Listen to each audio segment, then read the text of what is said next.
Abdul Razak Alhassan versus Chaos Williams. We got minus.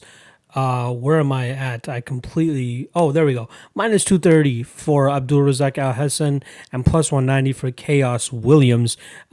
Just of note, Chaos Williams' actual name is Kalen Williams, but he's taking the Shogun Hua route here by changing his name pretty much to Chaos Williams. His nickname is the Ox Fighter, so I find that to be interesting. But let's start off with him. So he had a very successful UFC debut against Alex Morono, where he was successful in getting the knockout within 30 seconds of his UFC debut. And that was pretty much his only path to victory in that fight. If most people remember, he was going into that fight as a plus 335 underdog, a very, very heavy underdog going into that fight, and for good reason, especially when you look at his tape. And even though he only has one loss on his record, through 11 fights, he only has one loss. The level of competition is a little bit sketchy. Jeremy Holloway is solid. Tony Hervey is a guy that I've been aware of on the regional scene, but there's a reason he was 17-19 going into that fight. Just an update on Tony Hervey's career. Now he sits at 17-20, so it is what it is there. But in terms of Chaos Williams' style, like Chaos pretty much encapsulates what this guy is all about, especially when it comes to his striking game. So he likes to go out there. He likes to throw winging hooks, leaving his chin completely out there. Probably one of the worst technical abilities I've ever seen from a fighter that has a record like this. But he's getting away with it. You know what I mean? He's clipping these guys. He's hurting these guys. He's intimidating these guys so that he's able to get the rest of his game going. We do see him going out there and pulling off takedowns and leg kicks and all that type of stuff. And there are certain little things and certain little exchanges that allow him to pull out some of these decision victories and, questionable fight IQ from his opponents as well too. But I truly feel like a guy that has crisp striking, strong striking, and heavy power is going to be the perfect kryptonite to this guy. And luckily for us as bettors, we're getting a solid price on Abdul Razak Alhassan, who, even though he's coming off a loss, and a lot of people are thinking, oh, the blueprint's out there to beat this guy, Chaos Williams is not the guy that's going to go out there and implement that type of game plan to beat my guy Alhassan here. So I really like Alhassan in this spot. He has all the things that I'm looking for in a fighter to go out there and beat a guy like Chaos Williams. And I truly think that he's going to put out Chaos Williams as well too. I love the tight striking guard that Razak Alhassan has.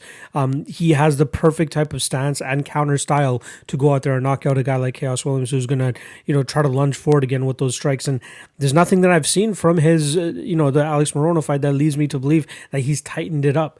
I truly believe that he's still going to go out there and swing those shots and think that he's going to knock out Razak Alhassan and continue to ascend up the UFC rankings, and the popularity is just going to continue to rise. But he's going to be in for a rude awakening here. I even like Laureano Staropoli in this spot against him too when they were scheduled to fight back in March. Obviously, the COVID hit, and now here he is against Abdul Razak Alhassan, who has a very, very good shot of beating him. He's actually one of my hardest leans for this card. I really like Alhassan here. A little chalky. I don't mind that minus 230.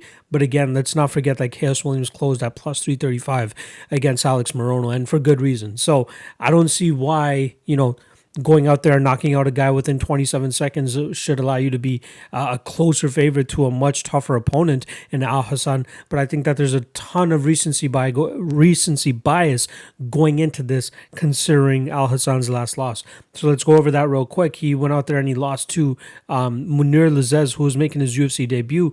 And I believe in that fight, I'm completely lost on it now. In that fight, Munir Lazez was roughly a plus 250, plus 300 underdog himself. So, a lot of upsets in both of these last fights for both of these guys. But the style that Lazez brings to the UFC is not what Chaos Williams is about. Lazez uses his range very well, very good kicks, a lot of confidence in his knees as well too, uses the range very well, and his footwork is great too.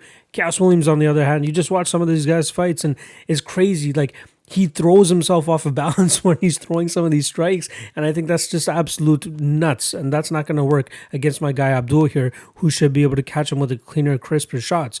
Even when Razak Alhassan is going out there and blitzing guys, he keeps his hooks nice and tight. He's not winging them from freaking, the concession stands. He has some technique behind it. He has some crispness to his strikes.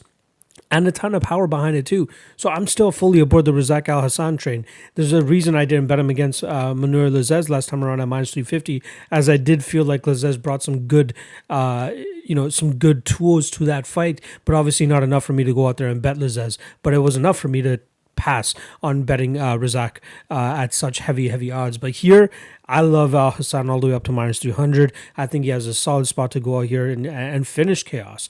I believe this fight will be Khaos, that's for sure. And I'd be surprised if we saw Khaos actually land takedowns here against Razak. Yeah, we did see him start to give up takedowns later in the fight against Manur, but that was already after the point that I felt like Razak had accepted that he was going to get finished or beaten. He was a little bit more gassed out. He was a little bit more tired. I don't expect Khaos to, make it that far and be able to capitalize on Al Hassan. And let's not forget the judo background of Al Hassan too. And we haven't seen too much of it since he's just been using his hammers to get most of his victories. But it could come into play here if Khaos wants to go out there and try to play the clinch game. But I don't see this fight going past the first round. I do think that we'll see the sloppy striking techniques of Khaos Williams exploited here, and Abdul is the perfect guy to go out there and do that. So I like Abdul here. He's minus 230 currently. I fully expect that line to get steamed as the fight week progresses. By the time the public hears this breakdown, he's probably going to be even worse than minus 230. But I love him in the spot, and this is kind of the benefit of being on the Patreon, because my Patreon members are going to hear this as soon as I turn off this recording and post it straight to the Patreon, so they'll be able to exploit this line where I feel like there's a ton of value still on Razak. So I'm going with Abdul Razak Alhassan to win this fight via first round finish, and the Khaos Williams hype train to come to a screeching halt. But he should still be around to give us a couple good fights. Maybe throw him in there with another guy that likes to throw some winging hooks and not really give a shit too much about technique. But yeah, final prediction here. I'm going with Abdul Razak Alhassan to win this fight via first round KO.